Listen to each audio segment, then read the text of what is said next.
Sir, ഈ ദുർഗാപൂജയോടനുബന്ധിച്ച് പന്തലൊക്കെ കെട്ടിയിട്ട് ഒരു പ്രാർത്ഥനയൊക്കെ നടത്തുന്നത് ഈ നോർത്ത് ഇന്ത്യയിലൊക്കെ ഉള്ളത്. പാവകളൊക്കെ വയ്ക്കും, ബൊമ്മക്കൊലു 5 തട്ട് 7 തട്ട് എന്നൊക്കെ രീതിയിൽ. ഇപ്പൊ റാഞ്ചിയിൽ നിന്ന് വരുന്ന ഒരു വാർത്ത അനുസരിച്ച് ഒരു ദുർഗാപൂജ പന്തൽ തയ്യാറാക്കിയത് വത്തിക്കാൻ മോഡലിലാണെന്ന്. അതെന്തിനാണ് സാറേ? അതെ, അതിന്റെ ചിത്രങ്ങളും ഒക്കെ ഉണ്ട്. അതായത് അവിടെ ജാർഖണ്ഡ് ആണല്ലോ, ജാർഖണ്ഡ് മുക്തി മോർച്ച ഭരിക്കുന്ന സ്ഥലമാണ് JMM-ന്റെ ഒരു നേതാവ് നേതൃത്വം നൽകുന്നൊരു ക്ലബ്ബ്, ആ ക്ലബ്ബ് ഉണ്ടാക്കിയിരിക്കുന്ന ദുർഗാ പൂജ പന്തല്, ദുർഗാ പന്തൽ. ഈ ദുർഗാ പന്തലാണ് വത്തിക്കാന്റെ മോഡലില്. തൂണുകളും ഒക്കെ ഉണ്ടല്ലോ വെളുത്ത, അങ്ങനെ ഉണ്ടാക്കിയിരിക്കുന്നത്. അപ്പോൾ VHPയും വിശ്വ ഹിന്ദു പരിഷത്തും BJPയും ഒക്കെ ഇതിനെതിരെ രംഗത്ത് വന്നു. ഇത് സാഹോദര്യം പ്രോത്സാഹിപ്പിക്കാൻ വേണ്ടിയിട്ടാണ് ചെയ്തതെന്നാണ് ആ JMM-ന്റെ നേതാവ് പറയുന്നത്. ഇതിനെതിരെ ജനരോഷം ഉയർന്നു കഴിഞ്ഞപ്പോൾ അയാളുടെ വാദം ഇതായിരുന്നു, സാഹോദര്യം ഇല്ലേ? അതെ. അങ്ങനെയാണെങ്കിൽ സാഹോദര്യം ഒന്നും കൂടി ഊട്ടിയുറപ്പിക്കാൻ മറ്റേ മക്കയിലെ മസ്ജിദിന്റെ അല്ലേ, കാബയുടെ മാതൃകയിൽ ഒരെണ്ണം ഉണ്ടാക്കും. അത് ചിലപ്പോൾ അടുത്ത കൊല്ലത്തേക്ക് വെച്ചിരിക്കുകയാണ്. അപ്പോൾ സാധാ ടാബ്ലോ എന്നൊക്കെ പറയുന്ന പോലെയാണ് ചെയ്തിരിക്കുന്നത്. RR സ്പോർട്സ് ക്ലബ് എന്ന് പറഞ്ഞൊരു ക്ലബ്ബ് ആണ് ഇതുണ്ടാക്കിയത്. ഇതിന് ഈ താഴിക കുടങ്ങളൊക്കെ ഉണ്ട്, ഡോം എന്ന് പറയില്ലേ, അതൊക്കെ ഉണ്ട്. വലിയ തൂണുകൾ, പില്ലറുകൾ ഉണ്ട്. പിന്നെ അതിൻ്റെ ഉള്ളിൽ ഈ വത്തിക്കാനിലും ഒക്കെ കാണുന്ന പോലെയുള്ള പ്രതിമകളില്ലേ, പ്രതിമകൾ ഉണ്ട്. ഒരു യൂറോപ്യൻ കത്തീഡ്രൽ ആണ്. ഇന്ന് ഇത് കണ്ടു കഴിഞ്ഞാൽ നമുക്ക് മനസ്സിലാവും. ഉള്ളിൽ കൊണ്ടുപോയി ഈ കർത്താവിൻ്റെ ഇങ്ങനെ പല പ്രതിമകളുണ്ടല്ലോ, ഇതിൻ്റെയൊക്കെ ഇടയ്ക്ക് ഉള്ളിൽ ദുർഗയുടെ ഒരു വിഗ്രഹവും വെച്ചിട്ടുണ്ട്. ദുർഗയുടെ വിഗ്രഹം വെച്ച പീഠത്തിൻ്റെ മുകളിൽ ഒരു ഡോം പോലെ, താഴികക്കുടം പോലെ ഒരു സംഗതി പണിതിട്ട അതിൻ്റെ അകത്ത് യേശു, മേരി, മറിയം, യേശു, മേരി, പിന്നെ ക്രിസ്ത്യൻ ഈ ഫിഗറുകൾ, അതും ഒക്കെ ധാരാളമായിട്ട് കാണാം. ഒരു സ്ഥലത്തൊരു മൂലയ്ക്ക് ദുർഗ ശാന്തയായിട്ട് ഉണ്ടല്ലോ അല്ലേ, ചുറ്റും ക്രിസ്ത്യൻ പ്രതിമകള്, വിഗ്രഹങ്ങള്, ശില്പങ്ങൾ അതാണ്. യേശു, മേരി, വേറെ ശില്പങ്ങളും ഒക്കെ. അപ്പൊ ഇതിനെതിരെ പ്രതികരണം വന്നു കഴിഞ്ഞപ്പോൾ പന്തലിൽ ഞങ്ങൾ മാറ്റം വരുത്താന്ന് അവർ പറയുന്നുണ്ട്. പിന്നെ എല്ലാ ഈ ക്രിസ്ത്യൻ ഈ ശില്പങ്ങളും കുരിശ് കയ്യിൽ പിടിച്ചിട്ടുണ്ട്, കുരിശുകളും ഞങ്ങൾ മാറ്റാം എന്നൊക്കെ പറയുന്നുണ്ട്. ഇപ്പോൾ ക്രൈസ്തവ ബിംബങ്ങൾ വേണമെങ്കിൽ നീക്കം ചെയ്യാം, പകരം ഹിന്ദു ദൈവങ്ങളെ വെക്കാം എന്നൊക്കെ ഇവര് പറഞ്ഞു വരുന്നുണ്ട്. എന്നാലും മൊത്തത്തിൽ നോക്കുമ്പോൾ ഇത് വത്തിക്കാനാണല്ലോ. അതെ, വത്തിക്കാൻ മൊത്തത്തിൽ എടുത്തു കളഞ്ഞിട്ട് ഒരു ക്ഷേത്രത്തിന്റെ രൂപത്തിലാക്കിയാൽ കൊള്ളാം. ഞങ്ങൾ ഈ വത്തിക്കാൻ രൂപം നിലനിർത്തുമ്പോൾ ഇതിൻ്റെ അകത്തെ ഈ ശില്പങ്ങൾ മാറ്റി ഹനുമാന്റെയോ നാരദന്റെയോ ഒക്കെ കൊണ്ടുവെക്കാന്നാണല്ലോ ഈ പറയുന്നത്, മേരിയുടെ ഒക്കെ ഉള്ളതിന് പകരം. അപ്പോൾ ഇത് ഈ ക്ലബിന്റെ മേധാവി വിക്കി യാദവ്, അയാളാണ് JMM-ന്റെ നേതാവ്, ഈ RR ക്ലബിന്റെ. അപ്പോൾ അയാള് ജാർഖണ്ഡ് മുക്തി മോർച്ച അംഗമാണ്. 2022 കൊൽക്കത്തയിൽ ഇതുപോലെ ഒരു പന്തൽ ഉണ്ടാക്കിയിരുന്നു എന്ന് അയാൾ പറയുന്നുണ്ട്. ഇപ്പോൾ ഈ വത്തിക്കാൻ പോലത്തെ പന്തലിന് 70 ലക്ഷം രൂപ ചിലവായി എന്നാണ് പറയുന്നത്. അങ്ങനെ ചെറിയ സംഭവമൊന്നും അല്ല ഇത്, കണ്ടാൽ തന്നെ വലിയ ആഡംബരമാണ്. 70 ലക്ഷം രൂപ എന്ന് പറഞ്ഞാലല്ലേ വലിയ തുക. 2-3 വീടുണ്ടാക്കാമല്ലോ ഇതുകൊണ്ട്. ആദിവാസികൾക്ക് വീടുണ്ടാക്കി കൊടുത്തുകൂടെ ഈ വത്തിക്കാന് പകരം?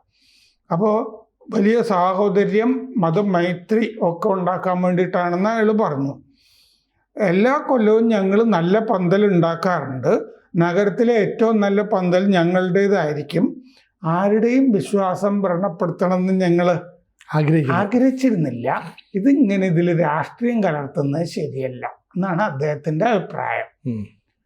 അതായത് രാഷ്ട്രീയം കലർത്തണ്ട, ഇത് മത സാഹോദര്യം വളർത്താനാണെങ്കിൽ ഇങ്ങനെയാണോ ചെയ്യുന്നത് ഒരു വത്തിക്കാൻ സ്ട്രക്ചർ ഉണ്ടാക്കിയിട്ട് അതിൻ്റെ ഉള്ളിൽ കൊണ്ടുപോയിട്ട് അല്ലേ അതെ ഒരു ദുർഗയെ വെക്കുക അല്ലേ, അതെ ഒരു മോസ്കിന്റെ സ്ട്രക്ചർ ഉണ്ടാക്കിയിട്ട് അതിൻ്റെ ഉള്ളിൽ ഒരു ഹനുമാനെ വെക്കുക, ഇങ്ങനെയാണോ ചെയ്യേണ്ടത്? അപ്പോൾ വിശ്വ ഹിന്ദു പരിഷത്തിന്റെ ദേശീയ വക്താവ് വിനോദ് ബൻസാൽ പറഞ്ഞു, ഇത് JMM മതം മാറ്റാൻ വേണ്ടി സഹായം ചെയ്തു കൊടുക്കുന്നതാണ് എന്ന് പറഞ്ഞു. ആദിവാസികളെ മതം മാറ്റുന്ന പരിപാടി ഉണ്ടല്ലോ അവിടെ. അപ്പോൾ ആദിവാസികളെ വഴിതെറ്റിക്കാൻ വേണ്ടിയിട്ട് ആണ് ഇങ്ങനെ 70 ലക്ഷം രൂപ ചെലവാക്കി ഇങ്ങനെ ഉണ്ടാക്കിയിരിക്കുന്നത്. ഇതിൻ്റെ ഉദ്ദേശം എന്തായിരുന്നു, ആശയം എവിടെ നിന്ന് വന്നാണെന്ന് അന്വേഷിക്കണം എന്ന് വിശ്വ ഹിന്ദു പരിഷത്ത് ആവശ്യപ്പെട്ടിട്ടുണ്ട്. ഇതിനി ഏതെങ്കിലും ഒരു ക്രിസ്ത്യൻ അജണ്ടയുടെ ഭാഗമായിട്ട് അവർ പണം കൊടുത്തിട്ട് ഇങ്ങനെ ദുർഗാപൂജയുടെ ഉള്ളിലാണല്ലോ ഇത് കൂട്ടിക്ക് ചേർത്തിരിക്കുന്നത്. അതെ. അപ്പോൾ ഏതെങ്കിലും ഒരു ക്രിസ്ത്യൻ വിദേശ സഹായമോ അല്ലെങ്കിൽ ഏതെങ്കിലും പള്ളിയുടെ സഹായമോ സഭയുടെ സഹായമോ ഉണ്ടോ എന്ന് അന്വേഷിക്കണം. അവരുടെ താല്പര്യമാണ് ഇതിൻ്റെ പിന്നിൽ പ്രവർത്തിച്ചത്, നിർദോഷമല്ലല്ലോ ഇത്. അല്ല. അപ്പോൾ ജാർഖണ്ഡിനെ ജിഹാദി ഭൂമിയാക്കി അവർ മാറ്റി. ഈ അജണ്ട പള്ളിയുടേതായിരിക്കും, ഇതാണ് വിശ്വ ഹിന്ദു പരിഷത്ത് പറയുന്നത്. അപ്പോൾ പ്രതിപക്ഷ നേതാവ് നിയമസഭയിലെ BJP പ്രതിപക്ഷം, ബാബുലാൽ മറാൻഡി പഴയ മന്ത്രിയൊക്കെ ആയിരുന്നില്ലേ BJP-യിൽ ചേർന്നത്, അദ്ദേഹത്തിനെ ഒതുക്കിയപ്പോൾ അദ്ദേഹം BJP-യിലേക്ക് വന്നു. ബാബുലാൽ മറാൻഡി പറഞ്ഞു, നമ്മുടെ മതപാരമ്പര്യം നമ്മൾ സംരക്ഷിക്കണം, ഈ പന്തലിന് അലങ്കാരമൊക്കെ ഉണ്ടാകുന്നത് കൊള്ളാം, പക്ഷേ ദുർഗയുടെ പവിത്രത അതിനെ സംരക്ഷിക്കണം, അതിന് രാഷ്ട്രീയത്തിനപ്പുറം JMM കാണേണ്ടിയിരുന്നു ദുർഗയെ. ദുർഗ ഹിന്ദു മതത്തിൻ്റെ ഒരു ദേവിയാണല്ലോ, അത് അങ്ങനെ വേണമായിരുന്നു, ആ പൈതൃകം അങ്ങനെ നിലനിർത്തണമായിരുന്നു. 100 കോടി സനാതന ഹിന്ദു സഹോദരന്മാരുടെ വികാരം മാനിക്കണമായിരുന്നു. എത്രയും വേഗം ഇത് തിരുത്തണം, ദുർഗയ്ക്ക് മോക്ഷം കൊടുക്കണം, ദുർഗ ഇവർക്ക് നല്ല ബുദ്ധി തോന്നിക്കട്ടെ എന്ന് ബാബുലാൽ മറാൻഡി പറഞ്ഞു. JMM-ന്റെ വക്താവ് പറഞ്ഞു, ഉത്സവകാലം രാഷ്ട്രീയമാക്കരുത്, ഭക്തരെ ഈ അസ്വസ്ഥരാക്കരുത്, സനാതന സങ്കല്പവുമായി ചേർന്നില്ലെങ്കിൽ ഞങ്ങൾ അത് തിരുത്താൻ നോക്കാം, പന്തലിന് ഗുണം ചെയ്യുന്ന കാര്യങ്ങളെയൊന്നും എതിർക്കരുത്, രാഷ്ട്രീയം ഇതിൻ്റെ അകത്ത് ആവശ്യമില്ല എന്ന് പറഞ്ഞിട്ട് ഒഴികഴിവ് പറഞ്ഞ് രക്ഷപ്പെടാനാണ് JMM നോക്കുന്നത്. അപ്പം ഇതൊക്കെ ഒരു ക്രിസ്ത്യൻ അജണ്ടയുടെ ഭാഗമായിട്ടാണ് ഈ മേഖലയിൽ അല്ലേ, ജാർഖണ്ഡ്, ഛത്തീസ്ഗഡ് തുടങ്ങിയ ആദിവാസി ഭൂരിപക്ഷ മേഖലകളിലൊക്കെ ഇത്തരം ധാരാളം, അടുത്ത കാലത്ത് നമ്മൾ ചർച്ച ചെയ്തു വരുന്നതാണ് PH സെന്ററുകൾ അല്ലേ, പ്രൈമറി ഹെൽത്ത് സെന്ററുകൾക്ക് വാജ്പേയിയുടെ പേരായിരുന്നു, അത് മാറ്റിയിട്ട് മദർ തെരേസയുടെ പേര് കൊണ്ടുവന്നു. അതുപോലെ കർണാടകയിൽ സിദ്ധരാമയ്യ ഒരു ചടങ്ങിന് പോയി, അപ്പം മെത്രാൻ പീറ്റർ മച്ചാഡോ ഇല്ലേ, ആ മെത്രാൻ ആർച്ച് ബിഷപ്പ് പറഞ്ഞു, ശിവാജിയുടെ പേരിൽ ശിവാജി ടെർമിനസ് ഉണ്ടല്ലോ റെയിൽവേ മെട്രോ, അതിൻ്റെ പേര് മാറ്റിയിട്ട് മേരിയുടെ പേരിടണം, അങ്ങനെ പറഞ്ഞു. 2 ആഴ്ച മുമ്പ് അത് പരിഗണിക്കാം എന്ന് സിദ്ധരാമയ്യ പറഞ്ഞു. ഇപ്പൊ തന്നെ നമ്മള് ബാംഗ്ലൂർക്ക് പോകുമ്പോൾ ഇടതുവശത്ത് ബാംഗ്ലൂർ കന്റോൺമെന്റ് ഒക്കെ എത്തുന്നതിന് മുമ്പ് കാർമൽ റാം എന്ന് പറഞ്ഞിട്ടൊരു റെയിൽവേ സ്റ്റേഷൻ ഉണ്ട്. കാർമൽ റാമും കൂടെ ഉണ്ട്. എന്താന്ന് വെച്ച് കഴിഞ്ഞാൽ അവിടെ കാർമലൈറ്റ്സ് ഇല്ലേ, സന്യാസ സമൂഹം, കർമ്മലീത്ത സന്യാസ സമൂഹം, അവരുടെ ഒരു ദൈവശാസ്ത്ര കോളേജ് ഉണ്ട്, തിയോളജി കോളേജുകൾ. നമ്മുടെ ഈ മലയാളി വൈദികരൊക്കെ പോയി ഉണ്ടാക്കിയതാണ്. അങ്ങനെ ഒരു ഗ്രാമത്തിന്റെ പേര് തന്നെ ഇങ്ങനെ മാറ്റി, എന്നിട്ട് റെയിൽവേ സ്റ്റേഷന് കാർമൽ റാം എന്ന് പേരിട്ടു. എന്ന് പറഞ്ഞ പോലെ ഈ റെയിൽവേ സ്റ്റേഷനിൽ പേരിടുന്നതാണല്ലോ ക്രൈസ്തവവൽക്കരണത്തിന് പറ്റിയത്. അപ്പൊ ശിവാജിയുടെ പേര് മാറ്റിയിട്ട് മേരിയുടെ പേര് ഇടണം എന്ന് ഈ ആർച്ച് ബിഷപ്പ് അവിടെ ചടങ്ങിന് പോയപ്പോൾ പറഞ്ഞു. ശരി, ആലോചിക്കാം എന്ന് അങ്ങേരും പറഞ്ഞു. ഇതിനെതിരെ BJPയും BHPയും ഒക്കെ രംഗത്ത് വന്നിട്ടുണ്ട്.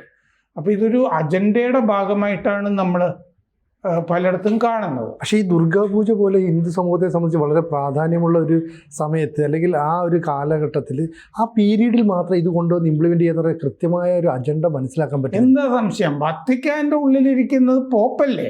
അതെ, വത്തിക്കാന്റെ സ്ട്രക്ചർ ഉണ്ടാക്കിയിട്ട് അതിൻ്റെ അകത്ത് ദുർഗയുടെ വിഗ്രഹം വെച്ച് കഴിഞ്ഞാൽ എങ്ങനെയാണ് ശരിയാവുന്നത്? ഇതെങ്ങനെയാണ് മതമൈത്രിയാകുന്നത്?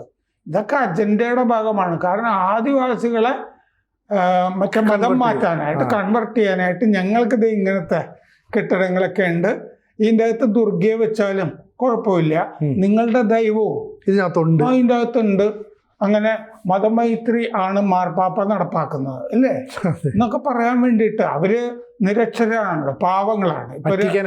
ഇപ്പൊ കന്യാസ്ത്രീമാരെ പിടിച്ച് അവിടെ ജയിലിലിട്ടിട്ട് കുറെ കോലാഹലം ഉണ്ടായതാണല്ലോ. അതെ, കാരണം അവരും വേറെ സ്ഥലത്തേക്ക് ആളുകളെയും കൊണ്ട്, ആദിവാസികളെയും കൊണ്ട് പോയതാണെന്നൊക്കെ ആ കാലത്ത് നമ്മൾ കണ്ടതാണ്.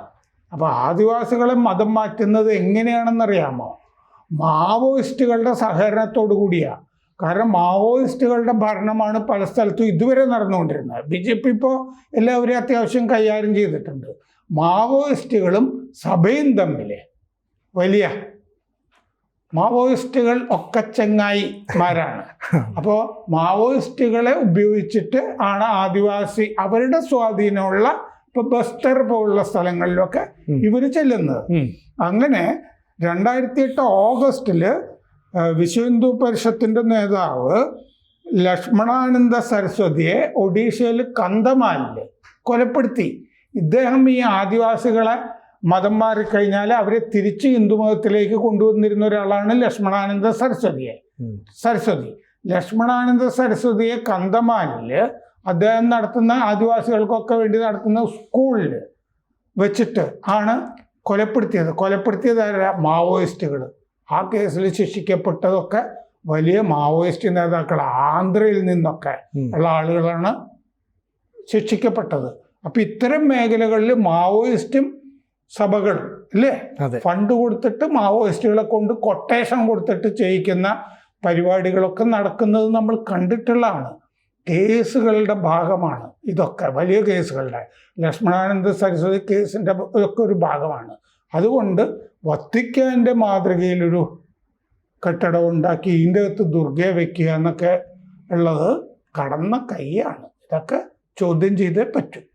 കൂടുതൽ വാർത്തകളും വിശേഷങ്ങളും നിങ്ങളിലേക്ക് എത്താൻ ABC മലയാളം സബ്സ്ക്രൈബ് ചെയ്യുക, ബെൽ ബട്ടണും അമർത്തുക.